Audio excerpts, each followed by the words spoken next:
Consider supporting Archaeosoup on Patreon for as little as $1 per month. Link available in the video description.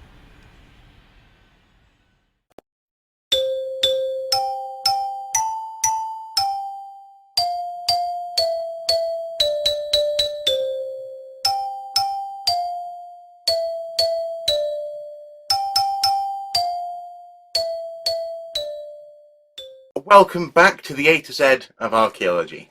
Today is the letter P, and P stands for Pseudoarchaeology or Fringe Archaeology. Now you may be wondering, what is Pseudoarchaeology? Well, pseudo or fringe archaeology is an alternative archaeological narrative. It often invokes fantastical elements or perverts how the public perceives the past. Pseudo-archaeologists invite their readers into a world of hidden secrets and conspiracies. For example, with the chariots of the gods, the suggestion was that the Nazca lines had been drawn in order to allow alien spacecraft to locate and land in Nazca. What many deem science fiction is often taken to be an alternative truth, and there is a general mistrust of institutions which teach otherwise. Academics, for example, are seen as the architects of grand conspiracies, hiding the truth from the masses. Pseudo-archaeologists often adopt outdated theoretical models, such as the idea of hyperdiffusionism, one civilization spreading monuments, for example, across the world in the Neolithic. Ironically, however, they do appeal to academic authority in order to prove their point. Einstein, for example, in one of these books, was quoted as an expert in geology. A major characteristic of pseudoarchaeology is that it appeals to the mystery that we all have about the past. It appeals to that sense of wonder that we all get, but it's also very, very charismatic in how it does it. And in this way, it can often talk people into almost anything that they are willing to suggest. Pseudo-archaeological and historical texts are often very attractively priced, and also very attractively published with large pictures and a coffee table look. Frankly, most of the most popular archaeologists we know could be considered as pseudo. Indiana Jones and Tomb Raider are very popular, and if most archaeologists are honest, they are often the reason that they got involved in archaeology in the first place. Whereas archaeological texts which dispute pseudo-claims are often very expensive. This makes them almost inaccessible to many people, and almost certainly not very interesting to most. In other words, archaeologists tend to preach to the choir when they're trying to dispute pseudo-archaeology. So the best, probably the most well-known example where pseudo-archaeology comes head-to-head with public consciousness, but also actually the academic world of archaeology, is the monument of Stonehenge. Stonehenge has long attracted people seeking out mystery. Pseudo-archaeologists claim that this monument is waiting to be decoded, that it holds arcane knowledge, and that it is somehow even connected to other monuments across the world in a worldwide conspiracy. Groups such as Druids take advantage of this mysterious atmosphere to justify their claims on the monument. Other people attempt to draw ley lines which connect the monument to other buildings which weren't even around when the monument was built. Also, the notion that Stonehenge is connected to space and alien activity abounds in pseudo-archaeological literature.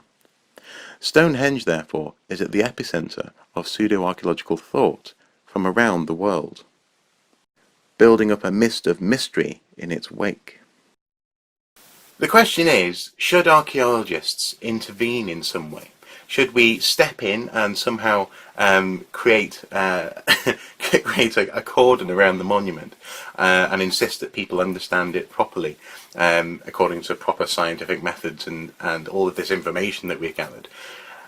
Or has the monument actually taken on a life of its own? Has it been appropriated by the pseudo-archaeologists? We must take a moment to consider why it is that Stonehenge is still here to see. Many groups throughout time have adopted this monument, burying their dead in and around it, and therefore kept it going. Who's to say that Druids aren't just the latest custodians of the monument of Stonehenge? Well, we can trace the origins of modern Druids back to early archaeologist William Stukeley. He founded an order of Druids in order to better understand the monument at Stonehenge, and in the 18th century let loose a mania of Druidism. These associations continue to this day, so you might say that it's all archaeology's fault in this instance. However, archaeologists are now reclaiming Stonehenge by adopting a more approachable publication technique and frankly having a sense of humour and a humanity about how we talk about the past. We're able to bring our passion to the public at large, and no longer are we just publishing for other archaeologists, taking our valuable knowledge with us essentially to the grave. Pseudoarchaeology is not something which is straightforward, and actually really the reason why it's such a complicated issue is largely because archaeology has been guilty of being uncharismatic and largely uninterested in sharing what are extremely exciting ideas with the public. More often than not, archaeology for the public is seen as revolving around objects and things, or a castle, or a mask, that kind of thing, rather than actually talking about people and places in terms of their social interaction with the people in the past, discussing what can be mysteries, such as who built Stonehenge. This is a mystery which is real, and it's a mystery which archaeology is bit by bit solving. So it's one of those really bizarre issues, really. It's created, or indeed has been created, arguably, by apathy on the part of archaeologists. In many ways, we have failed the public at large, and only recently, really, has there been more of a tendency, more of a desire to actually grasp this nettle and take some responsibility for imbuing people with the same enthusiasm and showing them the same wonders that we see every day when we go to work. Then again, your average digger may disagree with everyday bit there, but you know what I mean. The complications and the complexity and the beauty inherent in that is something which is a real thing, and it's our responsibility to share that. So that's been P, pseudo-archaeology, or fringe archaeology. Hopefully you found this video entertaining or useful. Feel free to comment below.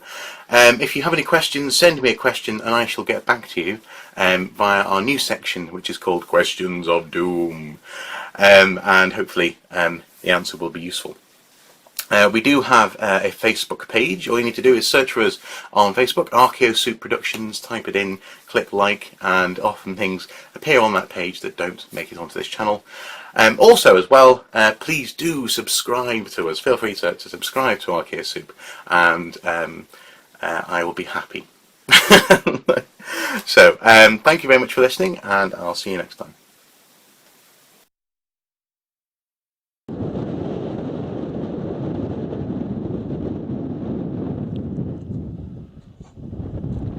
Just in case they blow off.